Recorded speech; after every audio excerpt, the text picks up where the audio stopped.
বন্ধুসকল বহুত দিন ব্লগ দিবলৈ পৰা নাই, মোৰ মাকটো ভাঙি আছিলে আৰু তাৰ কাৰণে একদম এডিট কৰিবলৈ মনো নাযায়। তাৰ কাৰণে ব্লগটো একদমেই শ্বেয়াৰ কৰিব পৰা নাছিলোঁ। ভাবিলোঁ আজি ব্লগটো শ্বেয়াৰ কৰোঁ। ৰাতিপুৱাই উঠি কৰি লৈ চিৰাগক একদম খুৱাই বুৱাই গা পা ধুৱাই একদম স্কুলৰ কাৰণে উলিয়াই মেলি ল'লোঁ। আৰু বন্ধুসকল খুব গৰম পৰিছে, আপোনালোকৰ ফালে কেনেকুৱা গৰম কমেণ্টত জনাবচোন।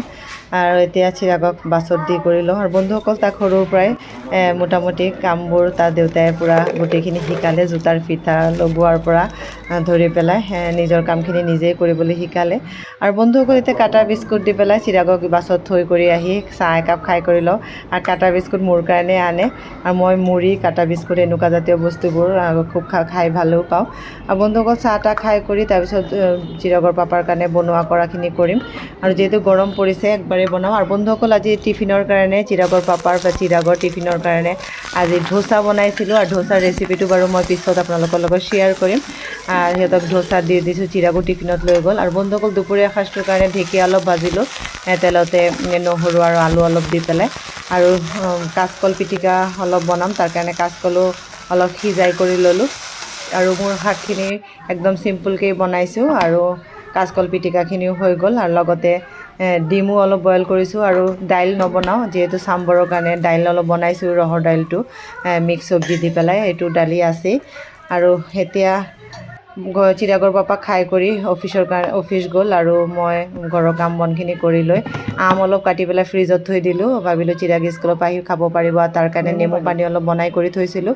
চিৰাগো স্কুলৰ পৰা আহি পালেহি প্ৰায় 3:30মান বাজে। এতিয়া তাক স্কুলৰ ইউনিফৰ্মটো চেঞ্জ কৰি তাক আগতে চৰবতটো দি কৰি ল'লোঁ। আৰু এতিয়া ভাত খাই কৰি লওঁ, আৰু ভোকো লাগিছে। ভাবিলোঁ ইয়াকো ভাত দিলোঁ। ই যিহেতু এইবোৰ বস্তু নাখায়, শাকজাতীয় বস্তুবোৰ একদমেই খাবলৈ নিবিচাৰে।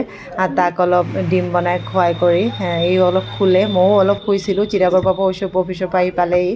তেওঁ ক'লে এতিয়া চাহ নাখায়, আম খাব। তেওঁক আম অলপ দি কৰি লওঁ। আৰু বন্ধুসকল খাই কৰি লৈ চিৰাগো এতিয়া শুই যেতিয়া আছে, ই উঠিলে তাকো আম কাটি দিম। এইখিনি যিখিনি আছিলে মই আৰু চিৰাগৰ পাপা মিঠা পাই পেলাই গোটেইখিনি খাই পেলালোঁ। আৰু বন্ধুসকল আমখিনি কিন্তু খাবলৈ বহুত ধুনীয়া আছিলে। আৰু এতিয়া প্ৰায় 6:30মান বাজে। চিৰাগে শোৱাৰ পৰা উঠি পালেহি, অৱশ্যে বহুত দেৰিকৈ শুইছিলে। তাকো অলপ আম কাটি পেলাই দিলোঁ। আৰু তাক পৰীক্ষাও আহি পালেহি, তাক অকণ পঢ়াই কৰি লওঁ। বন্ধুসকল চিৰাগক অকণ পঢ়াই কৰি ল'লোঁ। আৰু যিহেতু ৰাতিপুৱাই ধোচাৰ কাৰণে বেটাৰটো ৰেডি কৰা আছে, আৰু চাম্বৰো বনোৱা আছে, ডিনাৰখিনি বনাওঁতে ইমান সময় নালাগে, পুটুককৈ হৈ যাব। আৰু এতিয়া পাকঘৰত আহি কেইটামান ধোচা বনাই ল'লোঁ। আৰু বন্ধুসকল আজি ডিনাৰত আমি চবেই ধোচাই খালোঁ। আৰু বন্ধুসকল আজি গোটেই দিনৰ ব্লগটো চাই কেনেকুৱা পালে, ভাল লাগিলে লাইক এটা দিব। আকৌ নতুন ভিডিঅ' লৈ পুনৰ লগ পাম। আৰু বন্ধুসকল আজি ধোচাখিনি কিন্তু খাবলৈ বহুত ধুনীয়া হৈছিলে। আজি ভিডিঅ'টো ইয়াতে শেষ কৰিলোঁ। শুভৰাত্ৰি।